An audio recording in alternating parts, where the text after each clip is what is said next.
Hi children, this is your social teacher Durgalashmi ma'am. So today we are going to learn the lesson 3, that is about the major landforms of class 5. So major means important. Okay, important landforms. Okay, before going there, on the earth is made up of land and water.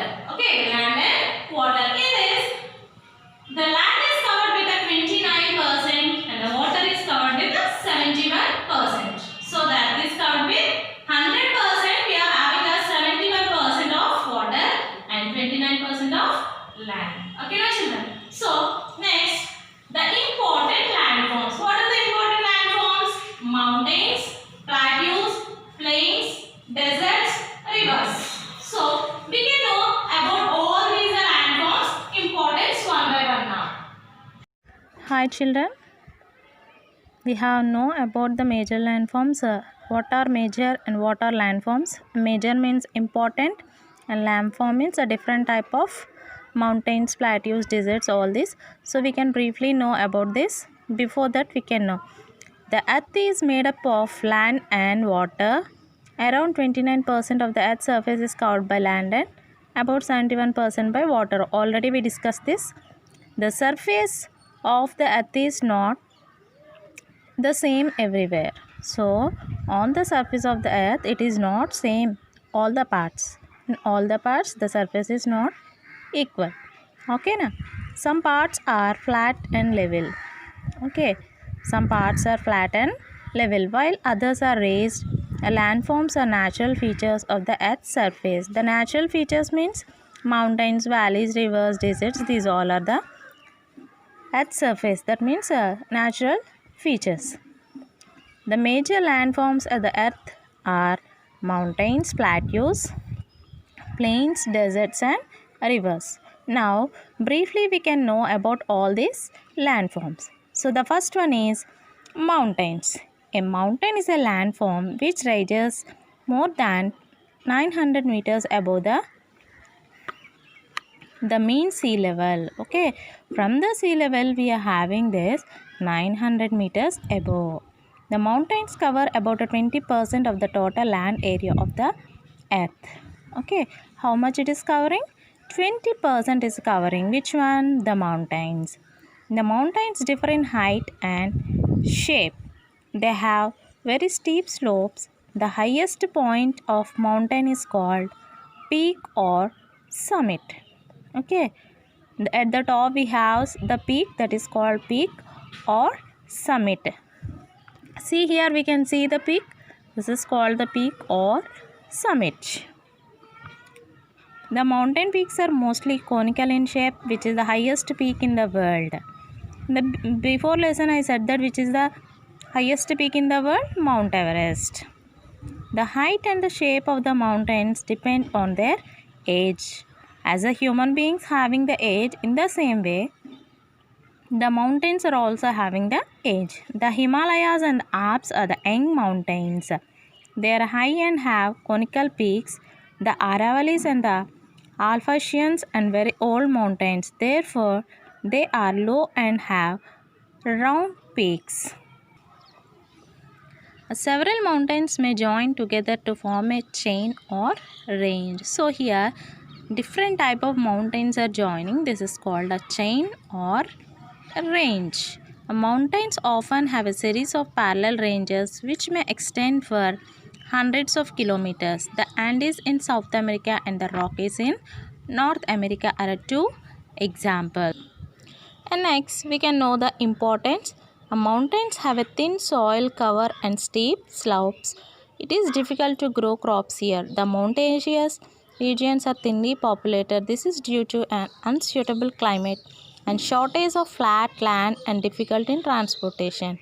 Despite these mountains are very useful to us. So the mountains are having we can't cultivate any type of crops here. So it is not useful. It has a shortage of flat land and also difficulty in transportation. Mountains act as a barrier against cold and hot winds. Rivers originates from mountains provide water for irrigation. And also here the rivers originating from mountains and provides water for irrigation. That means for cultivation the mountains are giving water. The slopes of mountains have a rich pasture lands and valuable forests. Here the mountains having a rich pasture lands and valuable forests. They are very important. Some mountains are rich in minerals. So here not only mountains are rich in minerals. Okay, children, plateaus. A plateau or a tableland is a highland with a flat top. It rises abruptly from the surroundings land. Plateau means it is like a table land with a flat top. Okay, now. So it has a steep slopes. So the slopes are steep. Some plateaus are very large and extend over hundreds of kilometers.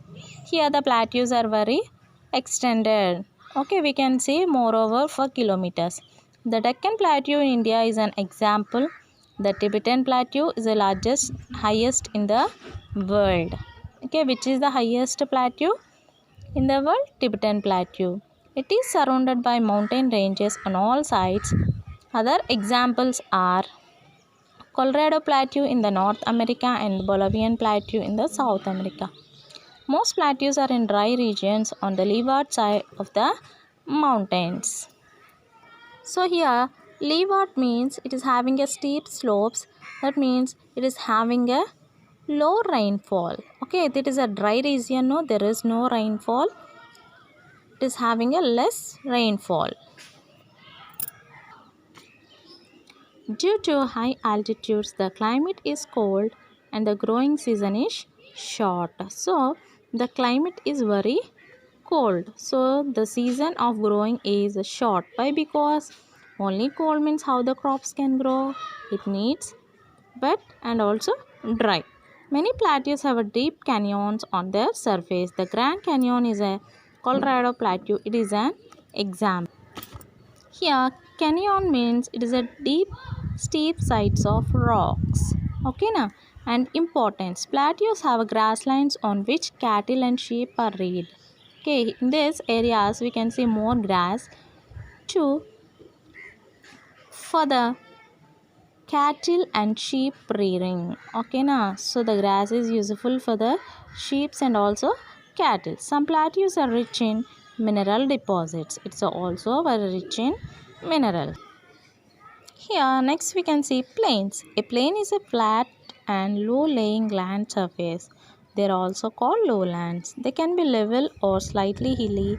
The slopes of the land is gentle.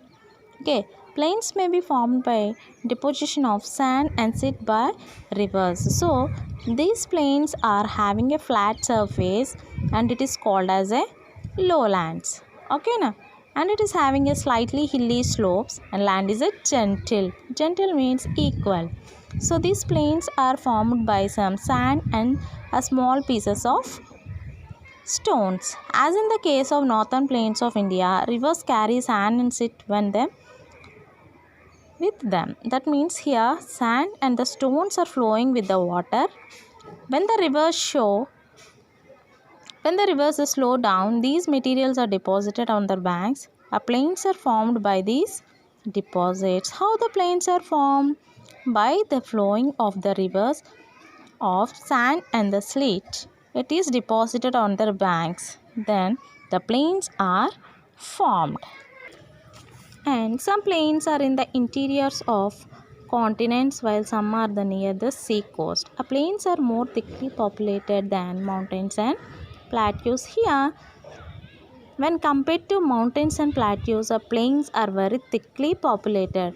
Why? Because the mountains and plateaus are rocky areas, but here the rivers and flowing, and with the help of these rivers, the soil and also some rocks are moving with that. So it forms the plain. So it is useful for cultivation also. Next we can see importance. Plains have fertile soil which is suitable for agriculture. Most ancient civilizations came upon the banks rivers of the plains. So here the plains are having a fertile soil to cultivate agriculture. Most big cities and towns are located in the plains. It is easier to construct roads, railways, aerodromes and canals in the plains. Why? Because the land is having a suitable to construct all these.